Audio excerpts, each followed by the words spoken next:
She was the perfect wife to a billionaire tech CEO. Until one night in front of their entire family, she exposed his betrayal. What followed wasn't just a divorce, it was a masterclass in strength, heartbreak, and healing.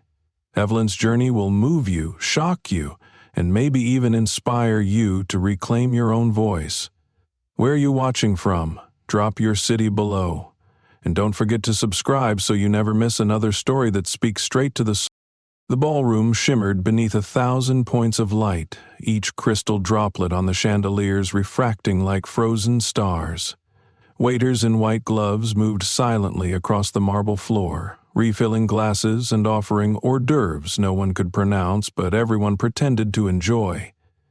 It was the Harrington Foundation's Winter Gala, an annual spectacle of wealth, power, and whispers, dressed in couture. But this year the real drama hadn't even started yet. Evelyn Harrington stood at the top of the grand staircase, her posture elegant, every inch the composed socialite she had been bred to be. A custom-cut emerald gown hugged her figure, subtle sparkles woven into the silk like constellations. Her hair was swept back, revealing a diamond choker that once belonged to her grandmother, now resting like a chain around her throat. She looked every bit the queen of the night, and yet her heart thundered inside her ribcage like a drum before war. Liam was across the room, of course, her husband, her partner of 11 years. The man who had once kissed her in the rain outside a Tuscan chapel, swearing to build a world with her from the ground up. Tonight he was holding court near the champagne bar, laughing with hedge fund executives and tech unicorns, like he hadn't already shattered her heart 2 months earlier. To the outside world, Liam Rhodes was untouchable, the genius behind NovaMind, a cutting-edge AI platform that promised to revolutionize healthcare. He was young, magnetic, and impossibly sharp.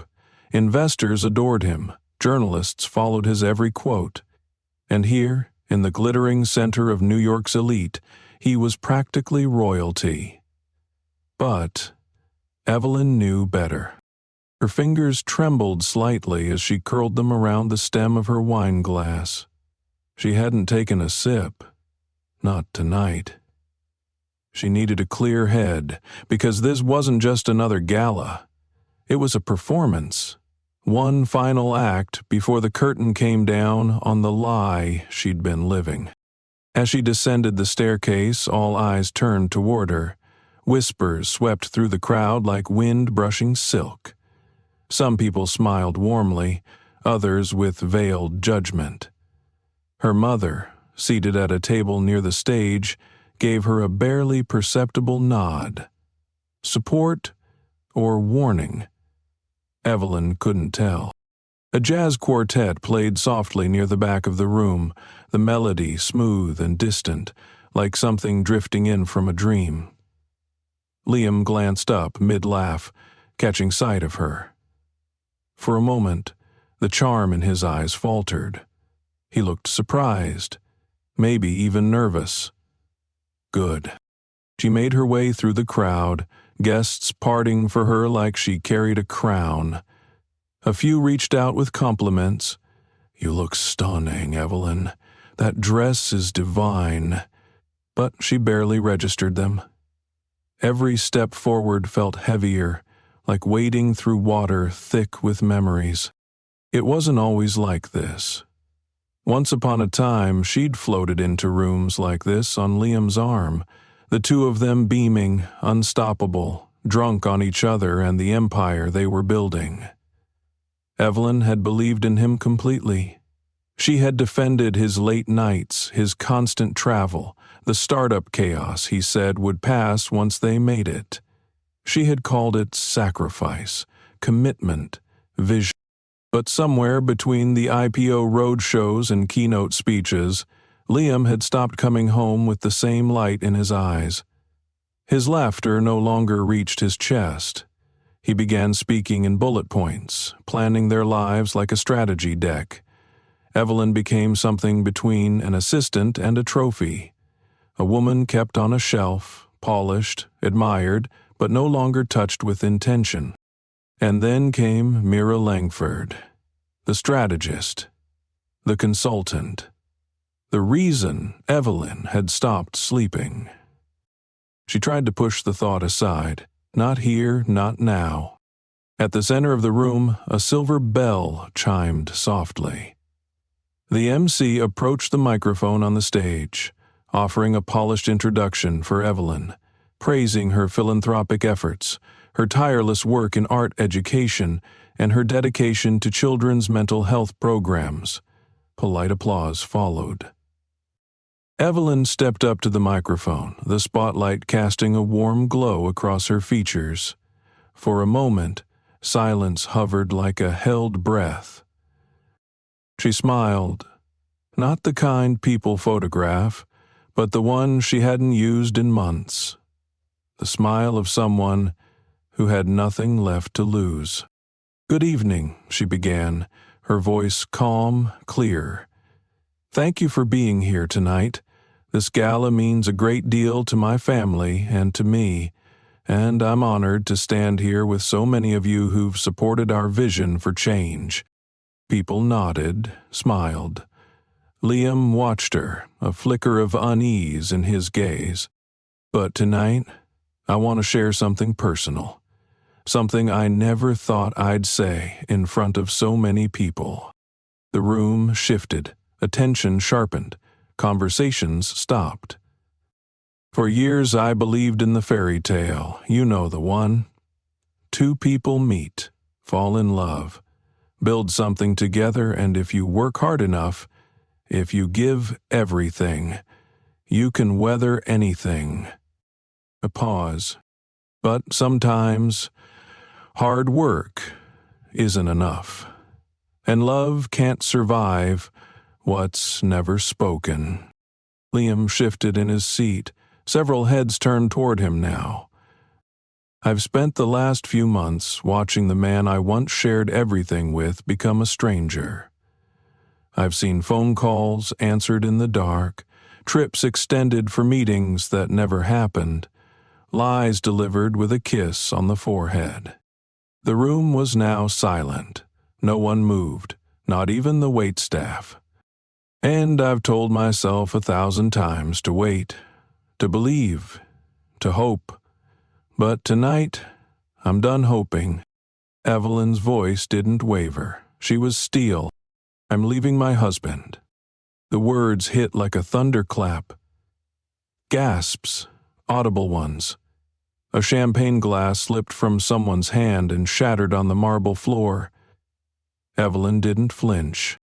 "I know this isn't the place, or the time. But for too long, I've played my role. I've smiled, I've waved, I've stood beside a man who no longer stood beside me. And I won't do it anymore." She turned slightly, letting her gaze meet Liam's. His face had gone pale, lips parted in disbelief, rage, or maybe fear. But she saw no love there. Not anymore. "I deserve honesty. My children deserve peace. And this illusion we've maintained, it ends tonight." No one spoke. Even the chandeliers seemed to hush. She stepped back from the microphone, nodded once to the MC, and walked off the stage with the same grace she had walked down the aisle 11 years ago. Only this time, she was walking away from the dream instead of into it. People broke into murmurs and confusion behind her, questions, whispers, stares. But Evelyn didn't look back. She moved through the crowd like a woman reborn. Somewhere near the door, her best friend Naomi appeared, eyes wide with pride and worry, but Evelyn simply reached for her hand. She didn't cry, not yet. That would come later. For now, she had done the one thing no one expected. She had spoken the truth. Out loud, in public, in the house built on lies. And when she stepped into the cold night air, The winter wind kissed her face like freedom. It began on a rainy afternoon in Milan. Evelyn Harrington had just exited a private tour of the Museo del Novecento, her heels clicking against the marble steps as she sheltered under a borrowed umbrella. She wasn't supposed to be there. Her flight to Paris had been canceled, and, with half a day to kill in the fashion capital of the world, she'd surrendered to her curiosity and let herself wander. What she didn't know was that one seemingly inconsequential detour was about to change the course of her life. He was standing at the base of the steps, arguing with an espresso vendor over whether they accepted American credit cards. Tall, dressed in a black cashmere coat that didn't quite match the casual jeans beneath it, Liam Rhodes looked entirely out of place. But his smile, when he finally gave up and accepted defeat with a sheepish laugh, was magnetic. Evelyn noticed him before he noticed her. She noticed the way he ran a hand through his hair when he was flustered, how his posture was confident but never arrogant. Most of all, she noticed the kindness in his eyes when he turned toward her after she offered to translate for him in her effortless Italian. They shared an espresso under the awning while the rain drummed on cobblestone. The conversation flowed easily. Music, architecture, the absurd price of bottled water in tourist traps. Liam was charming, sharp, but not in a way that demanded attention. He was soft-spoken, deliberate, and funny in a way that made Evelyn laugh without realizing she was leaning closer. By the end of the hour, he had convinced her to skip her rescheduled flight and attend a private reception with him. A startup mixer he'd been invited to as a guest speaker. She raised an eyebrow at the idea of crashing a tech party in heels and a Max Mara dress, but his confidence was disarming. "They're nerds," he said with a grin. "They'll be too scared to question you." He wasn't wrong. That night, Evelyn stood beside Liam in a converted Milanese wine cellar turned event space, sipping Prosecco while listening to him describe his project, Nova Mind. At the time, it was just an idea. An AI system designed to streamline data analysis in underfunded hospital networks. He spoke with such conviction, such urgency, that she found herself forgetting the candlelit ambiance, the jazz, the fact that she didn't even belong there. He wasn't pitching a product. He was preaching a revolution. It wasn't love at first sight. It was something deeper. Something cellular. By the time she boarded a jet back to New York 2 days later, her phone buzzed with a message from an unknown number. "The nerds are still talking about the goddess who showed up in green silk. Dinner next week?" She didn't answer right away. She didn't need to. She already knew. The next few months were a whirlwind. Their first official date was in New York, a tiny French bistro tucked away in the West Village. He arrived early, wore a navy sweater that matched the sky before a storm, and stood when she walked in. No one stood for Evelyn anymore. She remembered thinking that. Conversation danced effortlessly between them. She told him about her foundation, about her childhood spent straddling two worlds, private boarding schools and summer camps for underprivileged youth, where her parents insisted she stay grounded. He told her about growing up in Baltimore, the son of a single mother who cleaned office buildings at night and read him poetry in the mornings. He spoke of coding by flashlight while his mother napped before her second job, of learning patience from poverty and hunger from ambition. There was no pretense with him, no games. They began traveling together almost immediately: Vancouver, Marrakech, Kyoto. She invited him to art auctions, and he took her to pitch meetings. They became a fixture at galas, conferences, rooftop dinners in Dubai. But they also had moments of beautiful normalcy. Take-out Thai on her couch, crossword puzzles in bed, cooking disasters that ended in laughter and cereal at midnight. Her parents were skeptical at first. The Harringtons were old money, the kind of family who measured success not just in wealth but in lineage. Her father, Charles, wore three-piece suits to breakfast and had once served on the board of the Met. Her mother, Lillian, hosted dinner parties with senators and sculptors in equal measure. Liam, with his scrappy brilliance and self-made swagger, didn't quite fit the mold. But he didn't try to. And, over time, his sincerity won them over, especially when he walked into Charles Harrington's study, looked him dead in the eye, and said, "Sir, I don't come from your world, but I'm building mine, and your daughter is the cornerstone." They married 18 months later on a bluff in Big Sur, the Pacific crashing behind them like applause. Evelyn wore vintage Valentino. Liam wore a tuxedo and eyes that never left her. The vows were private, whispered between them before the ceremony began, and Evelyn never told anyone exactly what he said. But she never forgot how it made her feel. Seen, known, loved without condition. The early years of marriage were golden. NovaMind exploded. Its pilot programs in Latin America and Southeast Asia reduced ER wait times and increased diagnosis accuracy across the board. Investors poured in.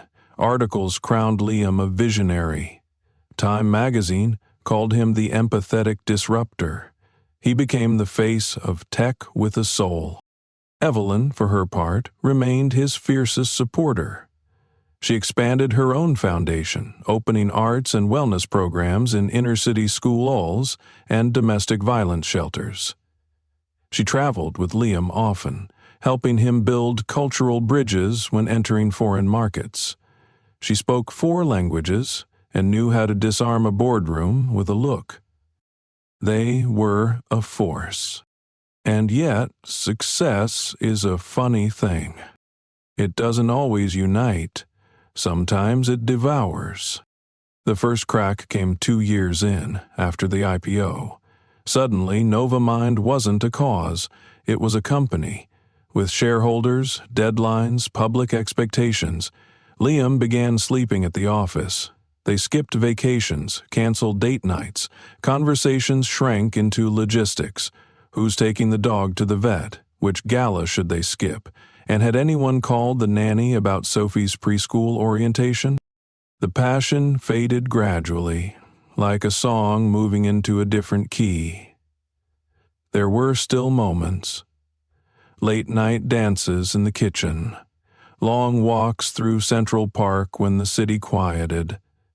But they were fewer and farther between. He started traveling without telling her why. She stopped asking. She told herself it was a phase. She told herself all marriages plateau. Then came the night of the awards banquet in D.C. The night Liam forgot to mention he'd be presenting with someone named Mira Langford. Evelyn saw the photos online before he came home. Mira, in a sleek black dress, smiling up at Liam as he accepted the Innovator of the Year award. A hand on his back. Eyes too warm. Evelyn had laughed it off at first. "She's a strategist," Liam said. "Brilliant, but exhausting. Don't worry." She did worry. But she smiled. Smiled when he missed their anniversary because of a crisis call in Geneva. Smiled when she found the champagne receipt from the Carlyle tucked in his coat pocket. Smiled through the fundraiser, the interview, the family brunch. But inside, something had shifted. The man who once brought her sunflowers after bad meetings now forgot her birthday. The man who used to write her love notes in Sharpie on napkins now responded to her texts with thumbs-up emojis. The man who once danced with her in an empty plaza in Prague now couldn't find time for dinner. And slowly, Evelyn began to wonder if she was the only one still holding the map to a life they no longer shared. It wasn't until a friend pulled her aside, Naomi, honest and fierce.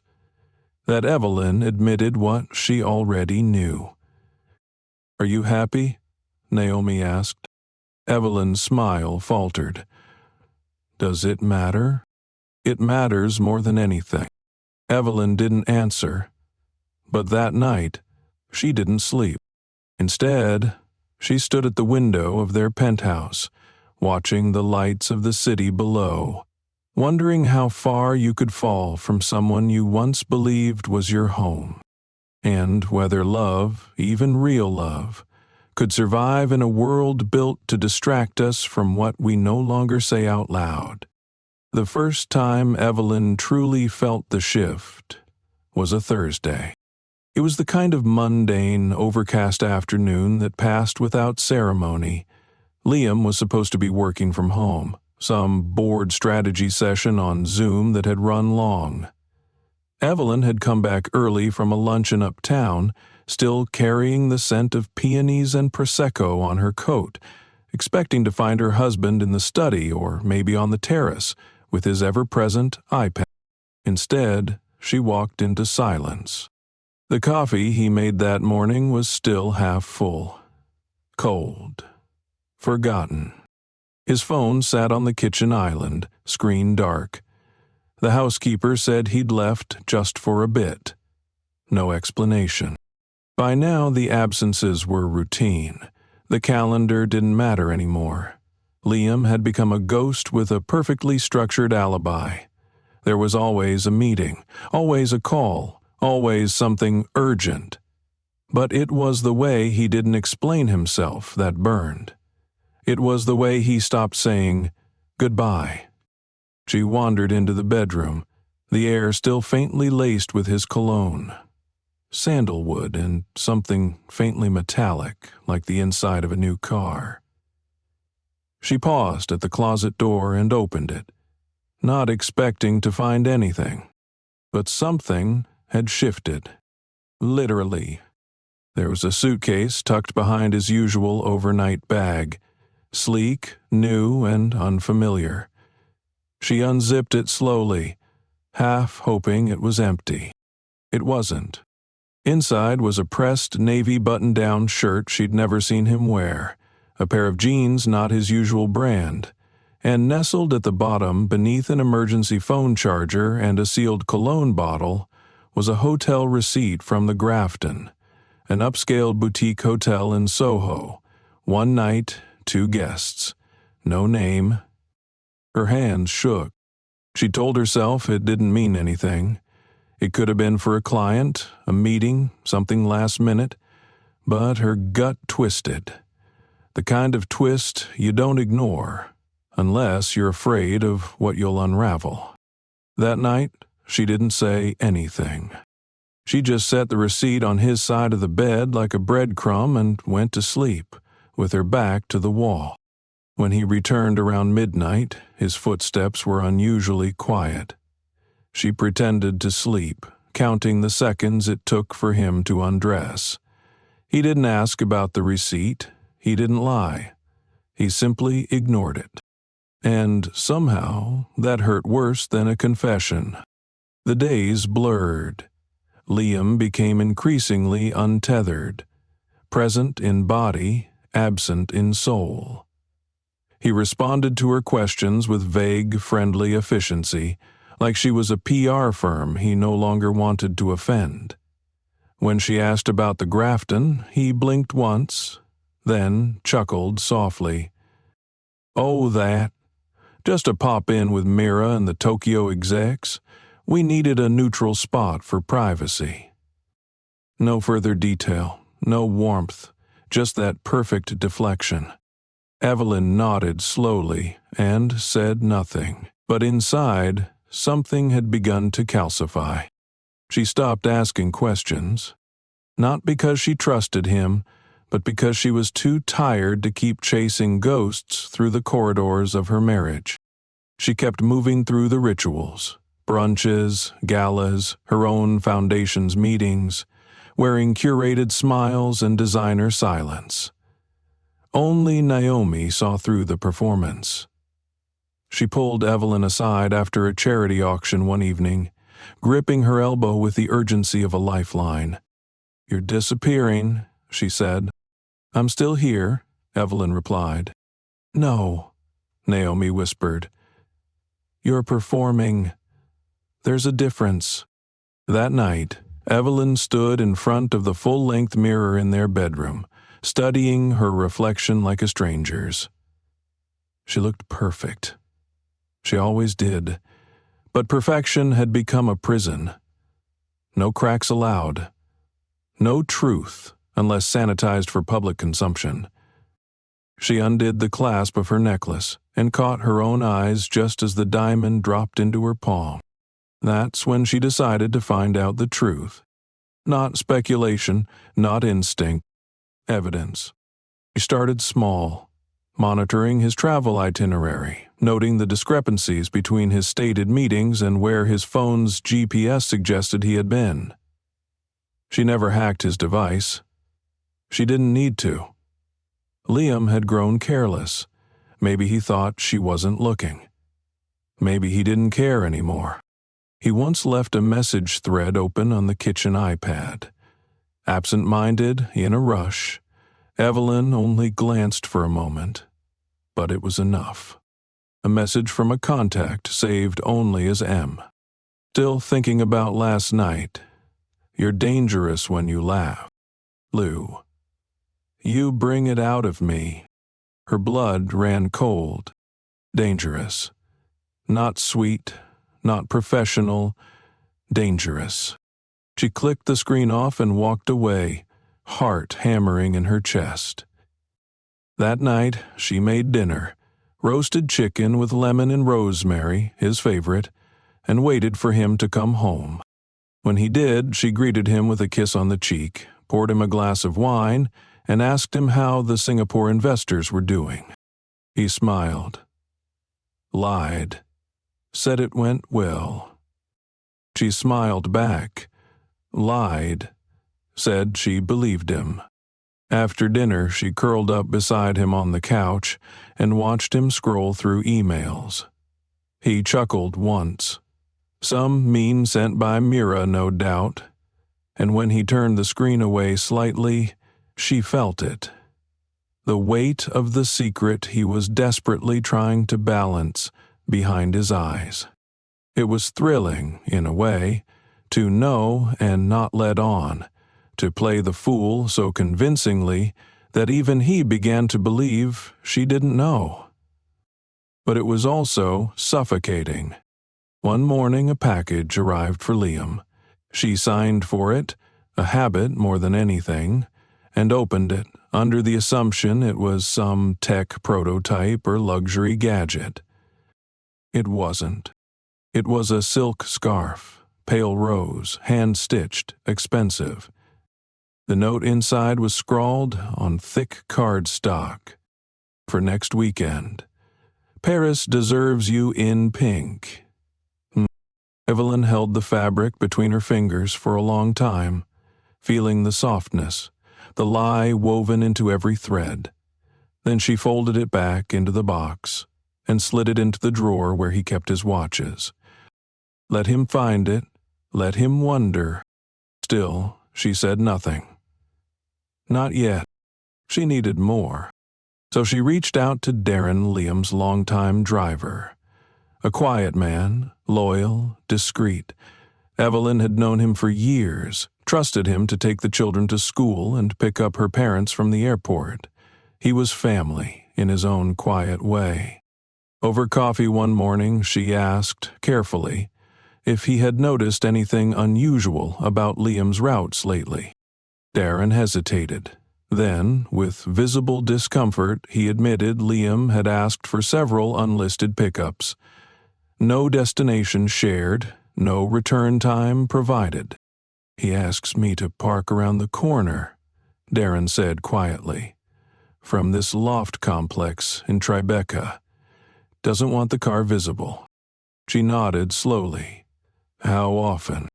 Twice a week, sometimes more. She thanked him and left the cafe with a smile that didn't reach her eyes. The final confirmation came a week later. Evelyn had taken the children to her parents for the weekend, under the pretense of a long-standing family tradition. Liam was in Chicago, or so he said. But on Sunday morning, she stopped by his private office downtown with a box of books she had promised to donate. She didn't expect to find his assistant there. Chloe looked startled, almost panicked. Evelyn watched her stammer through excuses about Liam's sudden schedule change, how he'd been called back to the city unexpectedly. Evelyn just smiled. Of course, these things happen. She left the box of books in the lobby and walked to the car with the slow, purposeful steps of a woman who finally knew the truth. That night, Liam returned home late. Evelyn was waiting for him in the library, seated by the fire, a glass of wine untouched on the side table. She didn't ask where he'd been. She didn't cry. She simply looked at him, really looked, and saw it. The man she married was still inside him, but buried under layers of ambition, ego, and something much darker, indifference. She rose from her chair, kissed him on the cheek, and whispered, "Whatever you're doing, whoever she is, just know, I'm done pretending." Then she turned and walked away, leaving him in the flickering firelight, clutching nothing but the silence he'd earned. And for the first time in months, she slept soundly. The truth didn't break Evelyn all at once.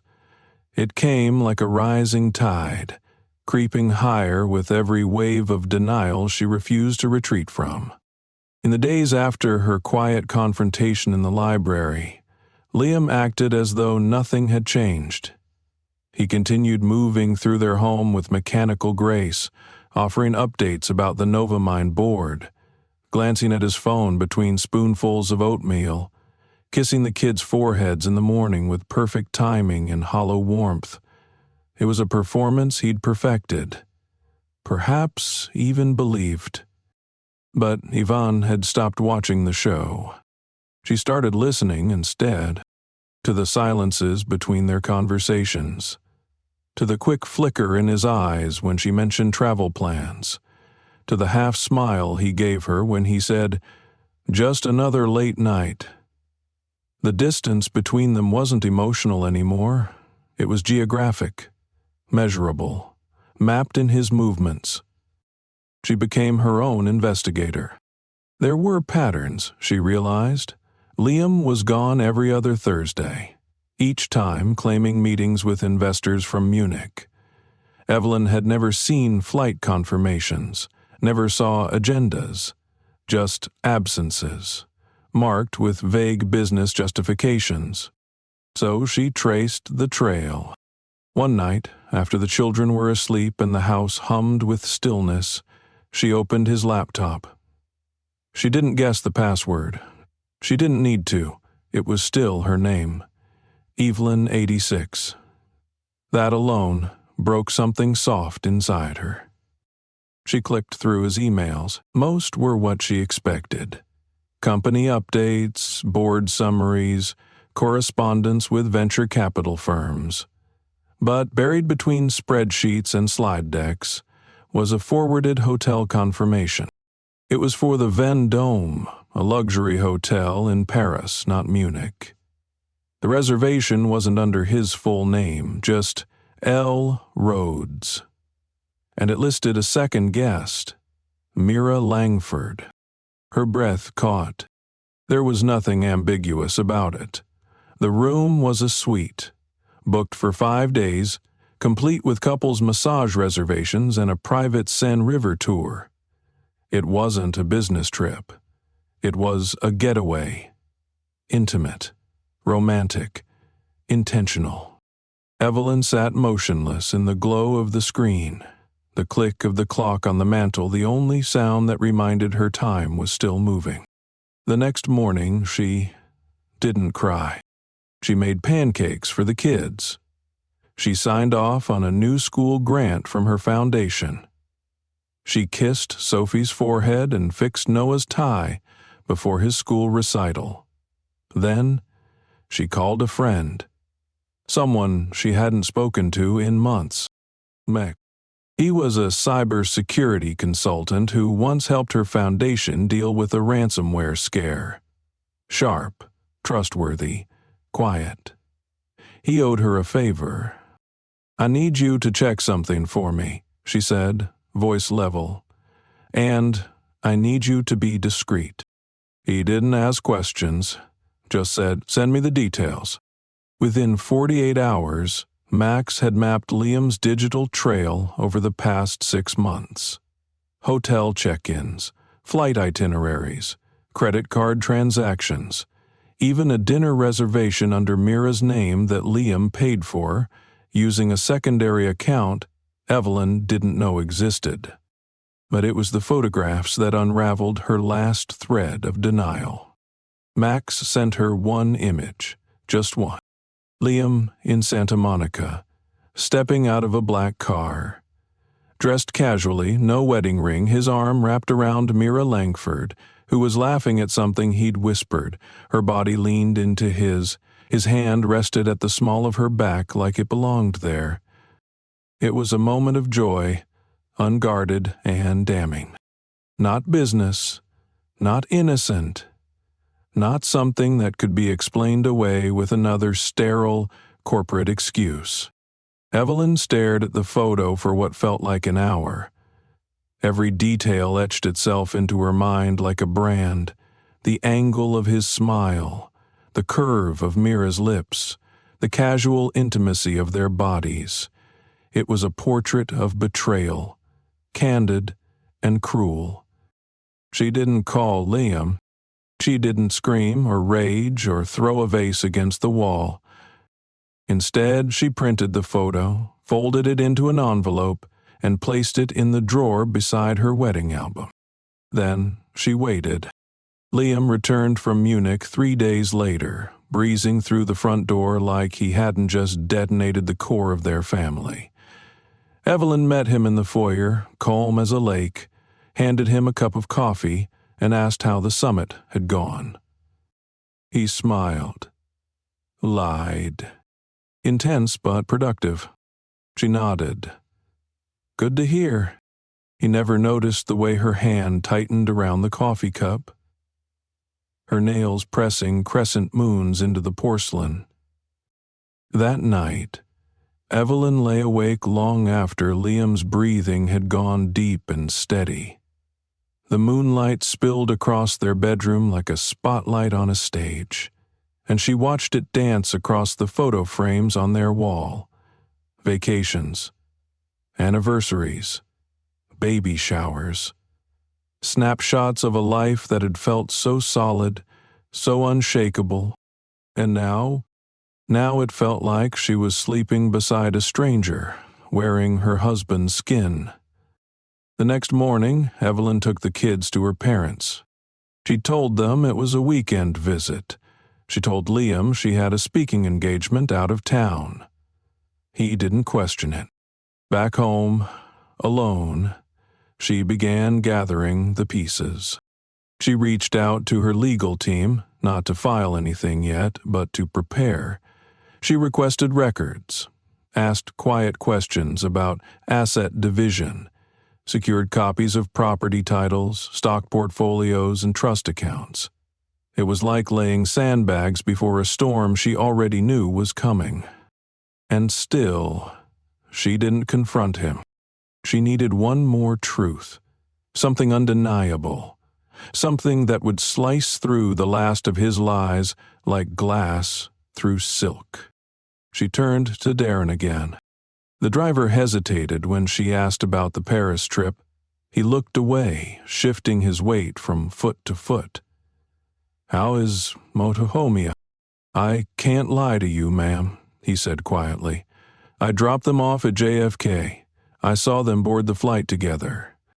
Evelyn nodded. "Thank you." She handed him a sealed envelope with a holiday bonus that made his eyes widen.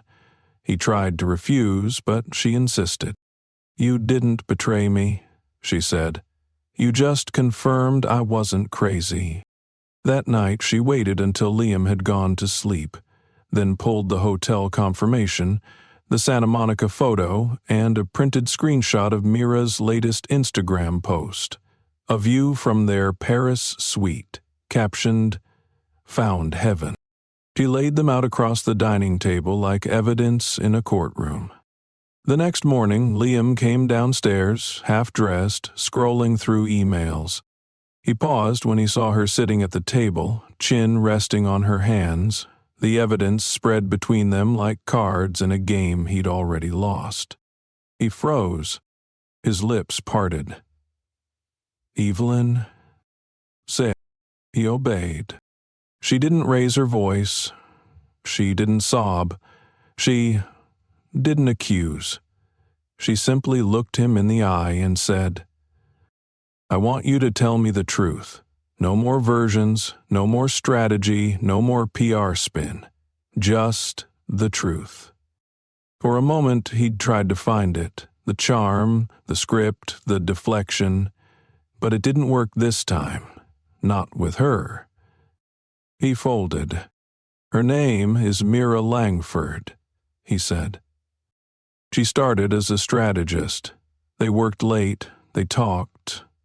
Lines blurred, it was stress, adrenaline, too much too fast. He didn't mean for it to happen, it just did. He said all the things men say when caught. He blamed burnout, he blamed isolation, he blamed the pressure to perform. Evelyn listened, not because she needed the apology, but because she needed the clarity. And when he finished, when the words were all laid bare, she simply nodded.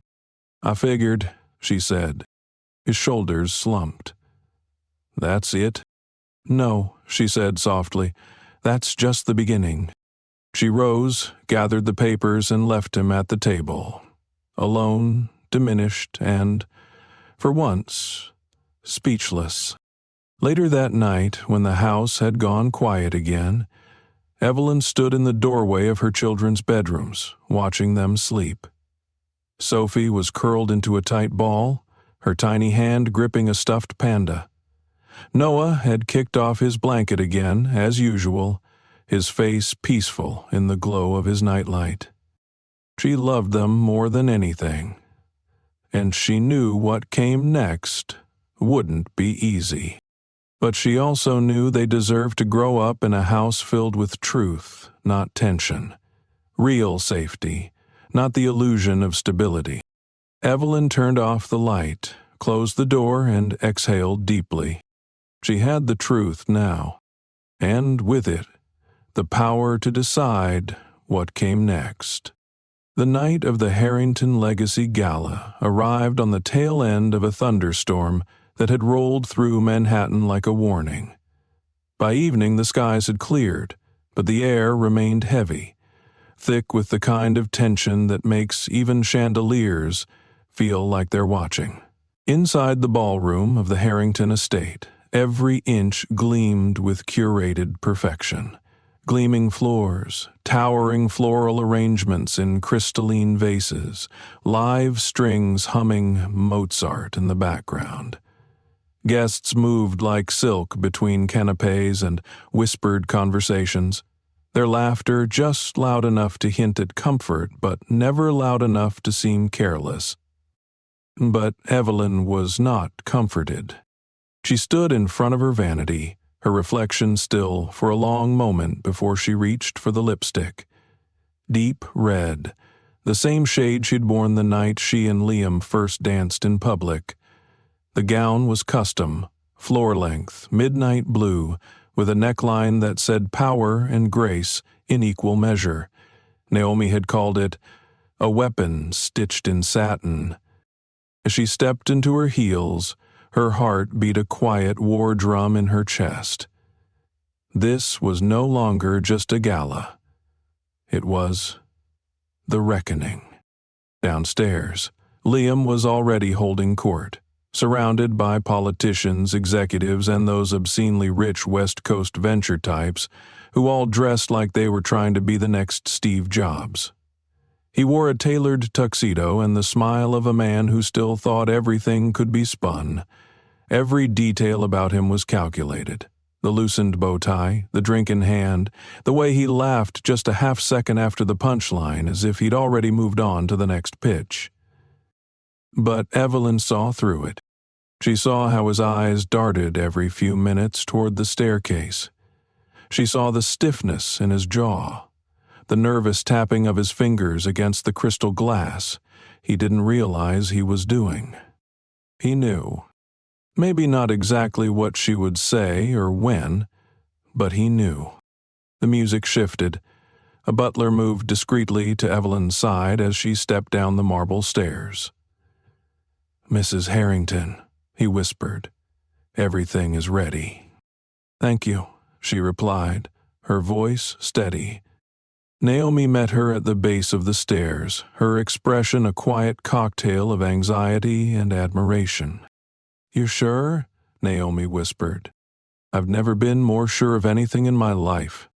The room dimmed slightly as the dinner bell sounded. Guests began making their way to the long dining tables covered in silver thread linens glowing under candlelight. Evelyn could feel the eyes turning, conversations pausing as people noticed her arrival.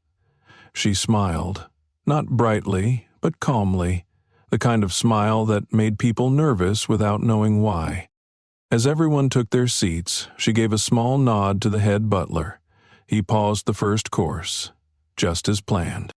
Evelyn stepped forward and lifted her crystal wine glass. The spoon in her hand tapped once, twice. A clear, delicate chime echoed through the space. Conversations halted mid-sentence. Forks stopped midway to mouths. All eyes turned. Liam's face changed instantly. The mask slipped. Only for a fraction of a second, but it was enough. Enough for those closest to him to notice the twitch of dread in his brow, the flicker of fear behind the practiced confidence. Evelyn didn't wait. "Good evening," she began, her voice cutting through the silence with the elegance of a blade wrapped in velvet. "Thank you all for being here tonight. This event has always been about legacy, about honoring the past while building something honest and lasting for the future." People smiled, some nodded, others looked slightly confused. "But tonight," she continued, "I've realized that legacy isn't just about what we build in public. It's about what we protect in private, the values we hold when no one is watching, the truths we face even when it's inconvenient, even when it hurts." The room had gone utterly still. Across the table, Liam's grip tightened around the base of his wineglass. "For years," she said, "I've stood beside my husband, publicly, loyally, even proudly. We built a world together, or so I believed." There it was. A sharp inhale from somewhere in the back. Someone's hand flew to their mouth. "But what I've come to learn is that the world we built was only half real. Because behind the speeches, the fundraisers, the magazine covers, there was betrayal, lies, a different truth." She turned toward Liam now, slowly, deliberately. "Liam Rhodes," she said, her voice like silk dipped in fire, "has been unfaithful." The words landed like thunder. Gasps rippled across the room. A knife slipped from a guest's hand and clattered against china. An ant near the back choked on her rose. Even the servers froze, unsure whether to move or disappear into the wallpaper. Liam stood up suddenly, his napkin falling to the floor. "Evelyn," he said, his voice cracking, "can we talk privately?" She shook her head slowly. "No more privacy. That's how secrets live." He looked around the room. Once a kingdom, now a tribunal. "I didn't want this," he said, his voice low, pleading. Not like this. Neither did I, she said simply. But here we are. He sat down again, heavily, his hands now visibly shaking. She looked at the crowd. Friends, colleagues, family, every one of them stunned, suspended between sympathy and scandal. I'm not doing this for revenge, she said. I'm doing this because the silence was killing me. I've been walking through this marriage like a ghost, waiting for someone to see me. And now, I see myself, and I will not stay invisible any longer. There were tears in her voice, yes, but not weakness. It was the sound of someone reclaiming her name. I will be leaving, Liam, she continued, not out of hatred, but out of respect. For myself, for my children, for the truth. She placed the glass back on the table, the soft clink echoing louder than any speech ever could. The room sat in silence, a collective breath held and never quite exhaled. Across from her, Liam's face had gone pale. The golden boy, the genius CEO, now just a man exposed under two bright lights. Evelyn sat down gracefully.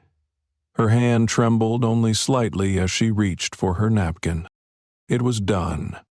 And yet, something in her still buzzed with unfinished energy, a weight that had lifted, only to reveal how much heavier it had been than she realized. Beside her, Naomi took her hand, squeezed it once.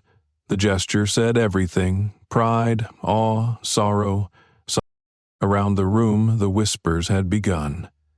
Murmurs behind napkins, side glances.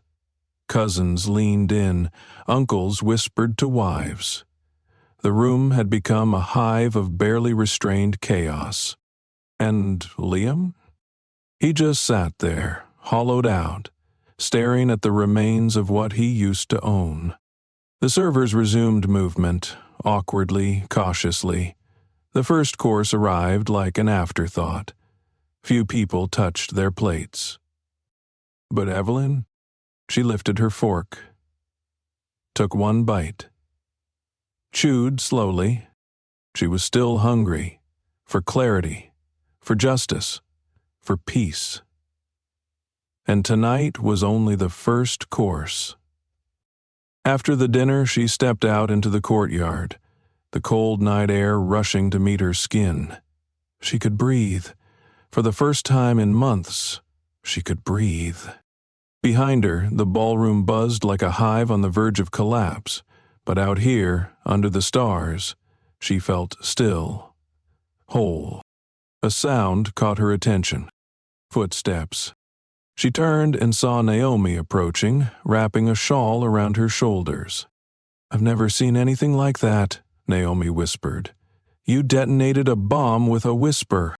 Evelyn exhaled, her breath rising into the night. It had to be done. Naomi nodded.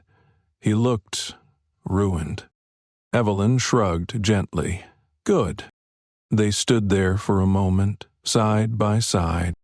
"You know it's going to get worse before it gets better," Naomi said. "I know. You ready for that?" Evelyn looked up at the sky, the stars blinking cold and clear above her.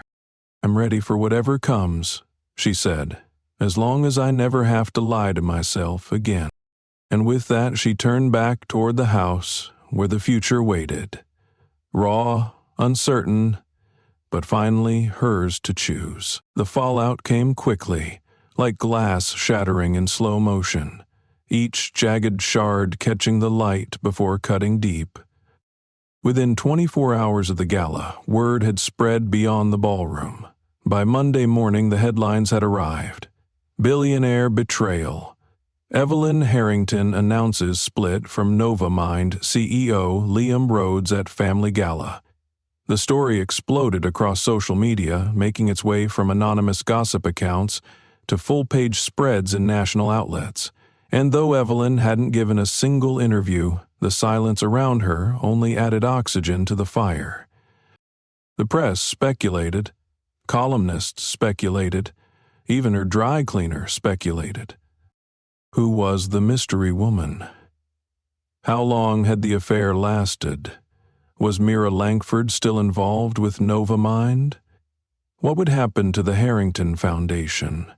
Was Evelyn going to take half of Liam's empire? Photographers camped outside the estate. Evelyn had to pull the kids out of school early that week, whisking them away in an unmarked SUV to her parents' lakeside property in Connecticut. The staff had been briefed. The house was secured. She needed to protect her children from the storm Liam had invited into their lives. Noah, age 10, had questions, smart ones, adult ones, the kind that broke her heart to answer. Sophie, just 6, didn't understand everything, but she understood enough to cry herself to sleep the first night away from home. Evelyn didn't show them her tears. She waited until they were asleep, then sat alone on the guest room balcony with a wool blanket wrapped around her shoulders, her phone vibrating nonstop beside her.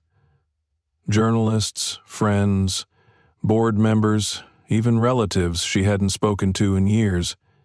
Everyone wanted a statement. She gave none. Her attorney, Melanie Zhu, handled the legal side. Melanie was sharp, composed, and known for navigating high-profile divorces with precision and grace. She'd already drawn up a preliminary custody agreement and advised Evelyn not to engage with any media, not even to correct falsehoods. "Let the silence work for you," Melanie had said. "They'll tire themselves out. The truth always surfaces through behavior, not rebuttals." Meanwhile, Liam's world cracked open. Novamind's PR team scrambled to control the narrative. Liam was advised to stay quiet, but he couldn't help himself. He released a vague, polished statement on Instagram.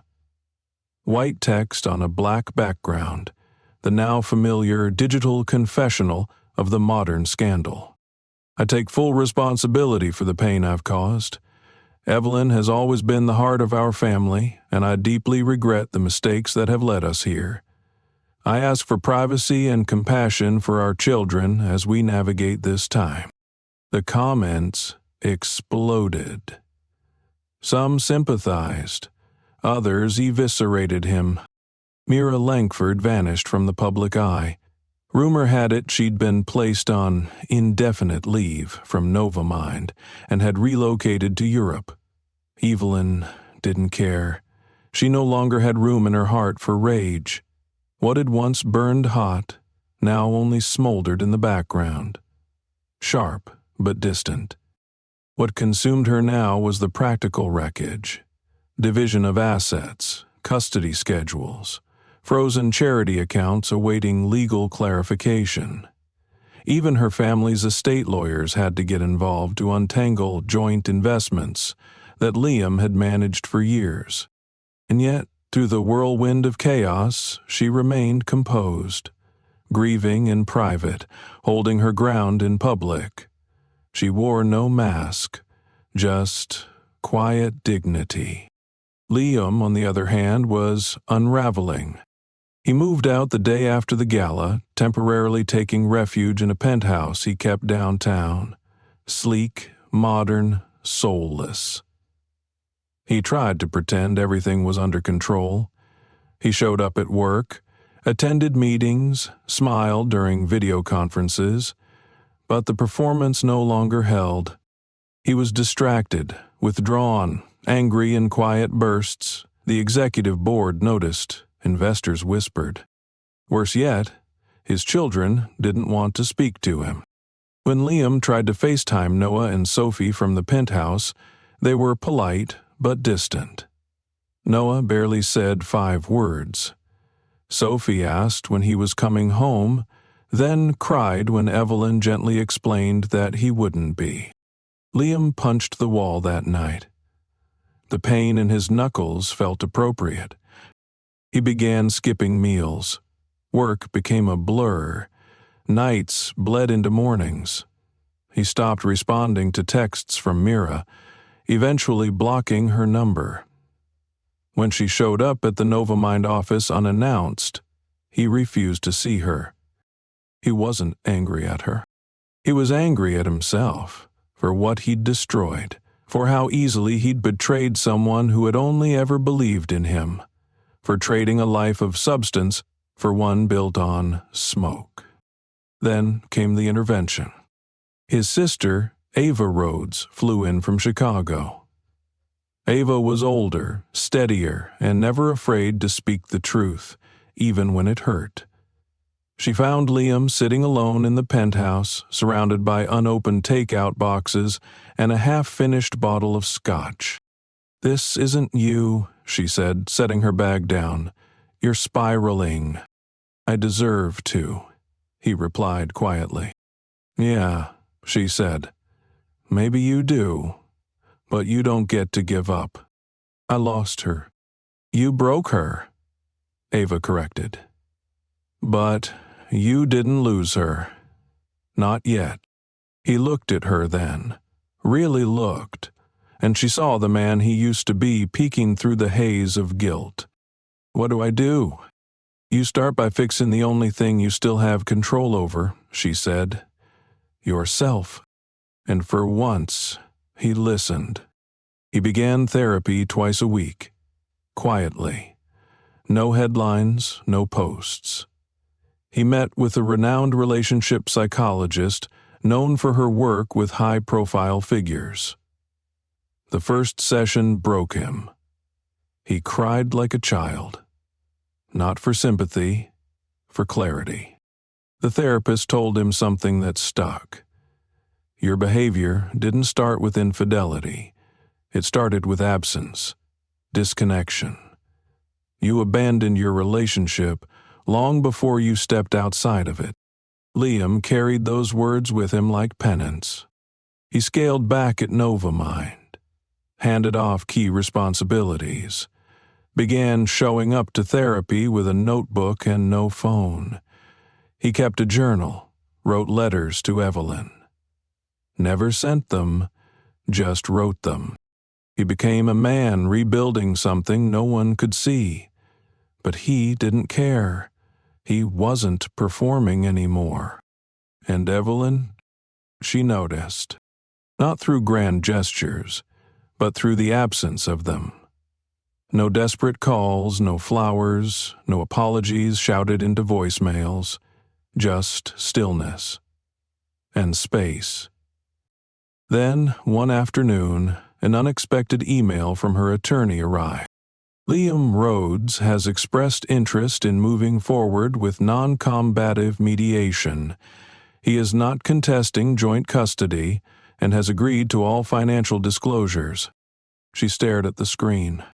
It wasn't surrender, it was respect. Days later, she agreed to meet him, briefly in a public park where the children could play. She brought Noah and Sophie. Liam arrived early, wearing jeans and a faded sweatshirt she hadn't seen since their trip to Nova Scotia years ago. It wasn't calculated. It was just him. He knelt when Sophie ran toward him, held her like something sacred. She cried. He cried. Evelyn turned away, letting them have that moment. Noah hung back, wary, arms crossed. Liam approached him slowly. "I know you're mad," Liam said. "You have every right to be." Noah didn't respond, but he didn't walk away either. Later, while the kids played on the swings, Liam approached Evelyn. "I'm not here to win you back," he said. "I just wanted to thank you for letting me see them." She nodded, folding her arms. "They need their father. The real one." "I'm trying to find him again," Liam said. "Not for you, not even for them. For me. Because the man who did what I did, I don't want to be him anymore." Evelyn looked at him then. For the first time in weeks, she didn't see the man who betrayed her. She saw the man who once read poetry to her under the stars, the man who stayed up all night painting Sophie's nursery, the man who used to say "we" more than "I." That night, back at the estate, she sat in her study, staring out the window as rain painted the glass. She didn't know what came next. She didn't have a road map. But for the first time since everything fell apart, she felt something stir. Not hope, not yet, but the soft hum of possibility. And that, for now, was enough. Spring arrived softly in Manhattan, brushing the edges of the city with pale green and the promise of renewal. Evelyn could feel it everywhere, in the way the breeze lifted her hair on the trees of her office, in the budding trees along Central Park's southern edge, in the slow but steady way her heart stopped clenching every time someone mentioned Liam's name. Healing, she was learning, didn't come in a rush. It came in layers like petals unfolding. Some days she felt strong, unstoppable even, while others knocked her flat with a single photograph, a memory, or a misplaced shirt that still smelled like cedar and the past. But even those days passed now, not easily, but without dragging her under. She threw herself into her work, not as a distraction, but as a declaration. The Harrington Foundation shifted its focus that season, launching a new initiative for women in crisis, transitional housing for mothers escaping high-profile divorces and financial abuse. Evelyn oversaw every detail, from interior layout to staffing, making sure the centers didn't feel like sterile shelters but rather like homes, dignified, soft, full of color and light. She didn't name the project after herself. She didn't need to. It was around this time that Melanie, her lawyer, reached out about family therapy. "He's requested it," she said, her voice neutral. "Only if you're willing. For the children's sake." Evelyn sat with the suggestion for a long time, watching the sun shift across the room in golden slants. A few months earlier, she would have rejected it without pause, but now, something inside her didn't resist the idea, not because she was ready to forgive, but because she was ready to stop carrying all of it alone. So she agreed. The sessions were held in a discreet office uptown, tucked inside a converted brownstone with ivy crawling up its brick facade. The therapist, Dr. Rana Kovac, was warm but incisive, the kind of woman who could unearth a buried truth with a single raised eyebrow. The first session was awkward. Liam arrived early, dressed in dark slacks and a plain shirt, no tie, no watch. Evelyn noticed the absence of his usual armor. He stood when she entered, unsure whether to hug her, shake her hand, or do nothing at all. She walked past him and sat down on the opposite side of the couch. For a long while, they didn't speak. Dr. Kovacs broke the silence gently. "We're not here to relitigate the past," she said.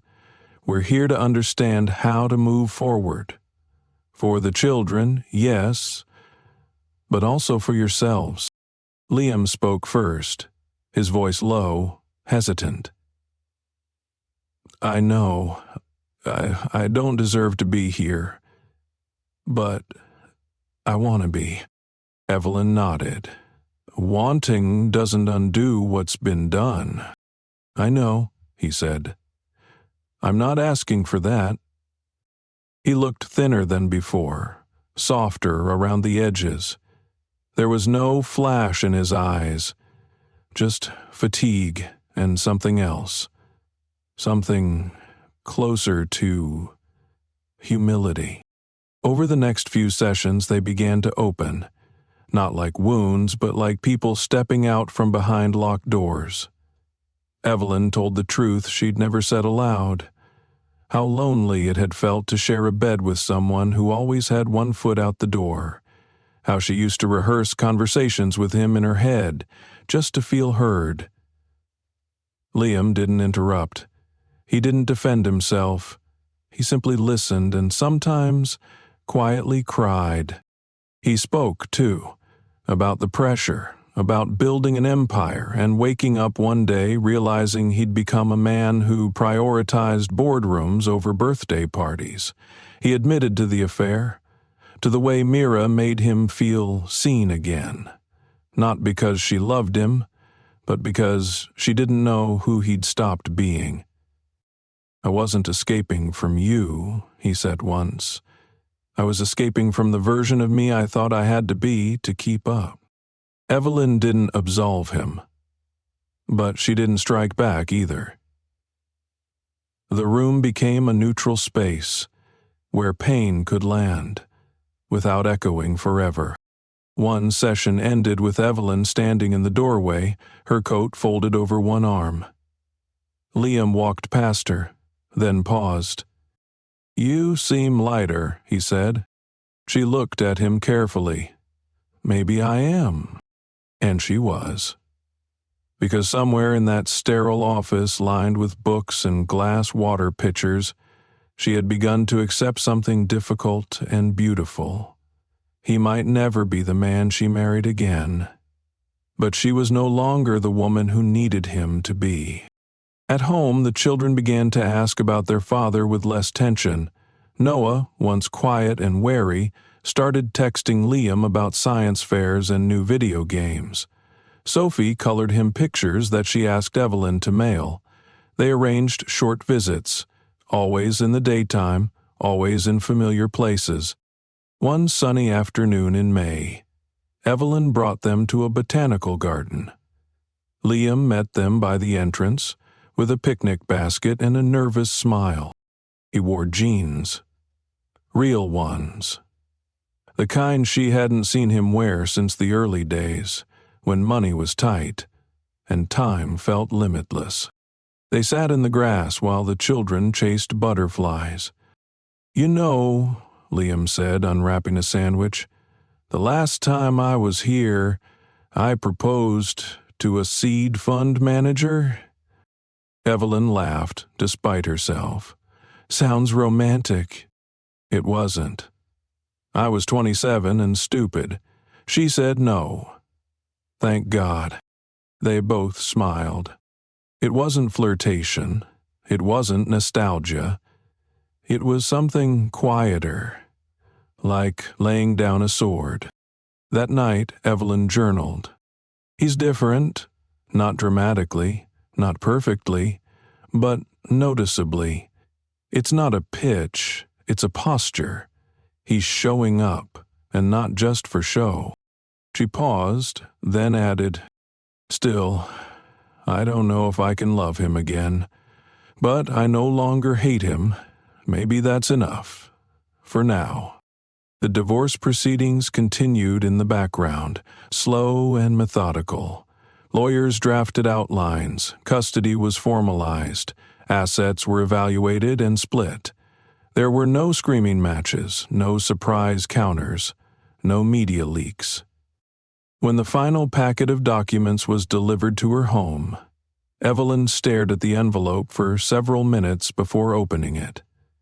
Inside, her signature was the only missing piece. She left it unsigned for over a week. During that time, she saw Liam twice more, once at a school fundraiser, once when he dropped off a birthday gift for Sophie. Both times he asked nothing of her. He simply offered a smile, spoke kindly to the children, and left. Then one night, Evelyn called him. "I'd like to talk," she said. "Not with lawyers, just us." Liam agreed immediately. They met at the penthouse. Not his old one, but the modest one-bedroom he'd moved into 6 weeks prior. It was humble, minimally decorated, but warm in a way his old life had never been. She handed him the documents. "I'm not here to change your mind," he said. "I know," she replied. "But I needed to see this version of you. I needed to know you weren't pretending, that this whatever it is, wasn't another chapter in a performance. He nodded, his eyes steady. It's not. It never was. They sat for hours, talking, not about the affair or the company or the pain, but about themselves, who they had become, who they hoped to be. The conversation wasn't easy, but it was honest. And for the first time, it felt like two people meeting on the other side of something neither of them fully understood yet. When Evelyn stood to leave, she didn't hand him the documents. "I haven't signed," she said. Liam didn't move. "I'm not saying we're getting back together," she added, "but I'm not ready to end it either. We're rebuilding something, maybe friendship, maybe forgiveness.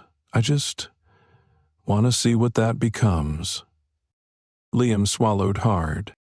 "I'll wait," he said simply. "As long as it takes." She nodded once, then turned to go. In the hallway, she paused to look at a framed photo hanging above his bookshelf. It was from their early days. Her in sunglasses and Liam in a wrinkled t-shirt, both grinning, holding ice cream cones on a boardwalk. The edges of the frame were worn, the glass slightly chipped. Perfect in its imperfection. And for the first time since everything fell apart, Evelyn felt something brave take root in her chest. Not certainty, not closure, but the fragile spark of hope. The morning Evelyn finally signed the divorce papers, the city was wrapped in a gentle mist, the kind that softened everything it touched. She sat at the wide oak desk in her study, the envelope from her attorney resting on the blotter, sealed only by hesitation. The pen in her hand felt heavier than it should have, as if it carried the weight of the last 11 years. She didn't cry. She had cried already, on rooftops and in taxis, in guest rooms and behind bathroom doors with the water running so the children wouldn't hear. Today, there were no tears, just a quiet resolve that came not from anger, but from understanding. She signed her name, carefully, clearly, twice. The final stroke of the pen didn't feel like the end. It felt like a clearing. She placed the papers back in the envelope, sealed it, and walked it to the front door herself. As she handed it off to the courier, their eyes met for a brief second. He didn't ask what was in the envelope, but somehow Evelyn felt like he knew. Maybe it was in the way her fingers lingered on it, or the small nod she gave when he turned to leave. Once the door closed, she stood there, hand still on the knob, breathing in the stillness. There was no relief, not yet, but there was clarity, and that, she had learned, was more powerful than peace. That afternoon, she picked up Sophie and Noah from school herself. She took them to their favorite little bookshop on Madison, the one with the spiral staircase and the sleepy cat named Hemingway, who always napped near the travel section. They picked out books and shared croissants at the cafe next door. It was a normal day, quiet, uneventful, but filled with a kind of gentle joy that had been missing for too long. Later that evening, after the kids were asleep and the dishes were put away, Evelyn sat on the balcony, watching the city glitter beneath a sky bruised with twilight. Naomi called. "Did you do it?" she asked softly. Evelyn hesitated, then exhaled. "Yes." "How do you feel?" "Like I just pulled my own anchor out of the seabed." Naomi was quiet for a moment. "Proud of you. Thank you," Evelyn said. "I didn't think it would feel like this. I thought it would be more dramatic. Sometimes the most powerful endings are the quiet ones." They didn't talk long.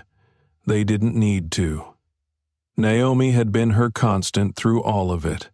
The truth-teller, the hand-holder, the friend who stayed even when things got ugly. After the call, Evelyn didn't go inside. She pulled her shawl tighter around her shoulders and stayed outside, staring at the city she'd built her life in, a city she had shared with Liam. A city she would now navigate alone. But alone didn't feel like abandonment anymore. It felt like possibility. She started making changes, small ones but significant. She cleared Liam's things from the hall closet, donated most of his unused clothes, and moved the kids' art supplies into the space. She started a new photo wall, just her and the children, candid and messy and perfect. She found a new therapist, not for damage control, but for self-discovery. She even booked a trip, just for her. Amalfi, the place where she and Liam had once talked about spending their 10th anniversary. She went alone. She walked the cliffs barefoot, ate figs fresh off market carts, read novels in worn cafes, and wrote postcards she never sent. For the first time in years, her thoughts weren't chasing answers. They were just hers. Back home, the summer settled in. Long, golden days. The children began splitting time more evenly between their parents, and Liam kept his word, showing up without fanfare, without fail. He no longer asked Evelyn for anything beyond what they had agreed upon.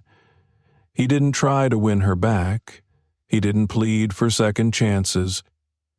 But he showed up, every week, with consistency, with humility, with his full attention on the two people who still needed him most. One Sunday, while they exchanged handoffs at a quiet corner near the park, Liam lingered. "I read your piece in The Atlantic," he said gently. She turned, eyebrows raised. "I didn't know you'd seen it," she replied. "I see everything now," he said. The article had been her first public step back into the world, not about the divorce, not about scandal, but about rebuilding identity after emotional fracture. It was titled, "The Shape of a Life After the Fire." The reception had been quiet but powerful. Women wrote her, strangers stopped her in bookstores. One sent her a necklace engraved with the words, "Still Standing." "Your voice is strong," Liam added. Evelyn smiled faintly. "It always was. I just stopped hearing it for a while." Liam nodded, his eyes soft. "You deserve to be heard." Then he looked at her, really looked, and for the first time since the beginning of their unraveling, he didn't wear regret or pain or performance. He wore peace, and in that moment she felt it too. Not a rekindling, not a return, but a recognition. Two people who had built something, broken it, and still found a way to honor what was good. That night she wrote in her journal, "We are no longer husband and wife, but we are something else. Something better than enemies, something deeper than strangers. Maybe this is what maturity looks like. Not revenge, not resentment, but the ability to say, 'I loved you, you hurt me, and still, I wish you well.'" Life moved forward. In September, Noah started middle school. Sophie lost her first tooth. Evelyn launched the second location of the Women's Center. Liam stepped down as CEO and accepted a position as a visiting fellow at a university, focusing on ethical AI development. He found purpose in slowing down, in giving back. They began having family dinners once a month. Not as a couple, not as co-parents, but as a family reshaped by choice. They made new memories, rainy day board games, firefly chasing in Connecticut, quiet conversations over takeout, with the kids giggling in the other room. It wasn't picture perfect. It was real. One evening, Sophie drew a picture for school, a crayon sketch of a house split into two halves, both filled with light. When Evelyn asked her what it was, she answered matter-of-factly, This is Mommy's house and Daddy's house, but it's the same sunshine." Evelyn blinked against the sudden sting in her eyes. "That's beautiful, baby." And it was. Months passed. The media moved on. The whispers faded. Life, in its quiet brilliance, kept unfolding. Evelyn dated again, slowly, cautiously. A kind man named Henry, a writer she met at a museum lecture. They took walks, talked about poetry, laughed more than they touched. There was no pressure, only presence. Liam knew. He never asked. He never flinched. He just continued showing up for what mattered. And Evelyn? She bloomed. She stopped apologizing for her strength. She began to dream again. Not about returning to what was, but about what could be. She planted a small rooftop garden, took a pottery class, started sleeping without the burden of what-ifs. One evening, standing in the glow of her kitchen, with flour on her hands and music humming from the stereo, Evelyn realized something extraordinary. She was happy.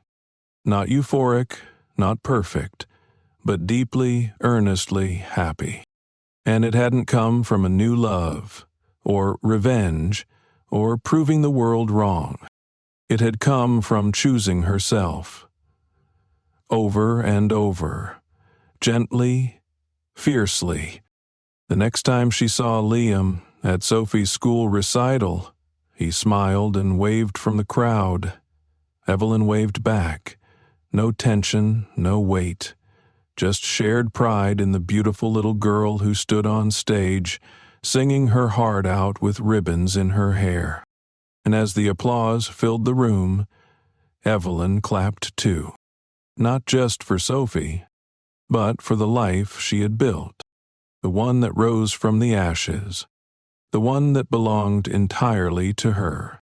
Thank you so much for staying with us until the very end of this emotional journey. This wasn't just a story about love and betrayal. It was a story about rediscovery, resilience, and the quiet power of choosing yourself after everything falls apart. Life often doesn't give us clean breaks or fairy tale endings, but sometimes the most beautiful beginnings are born from the ashes of heartbreak. Evelyn's story reminds us that healing isn't a destination. It's a daily decision to move forward with courage, grace, and dignity. We'd love to know where you're watching from. Drop your country or city in the comments below. We're building a global community of hearts that believe in the power of second chances, even if they look different than we imagined. If this story moved you, inspired you, or made you think a little deeper about life and love, don't forget to like, share, and subscribe to our channel. That way you'll never miss another story that speaks straight to the soul. Until next time, thank you for watching. You are not alone, and your story matters.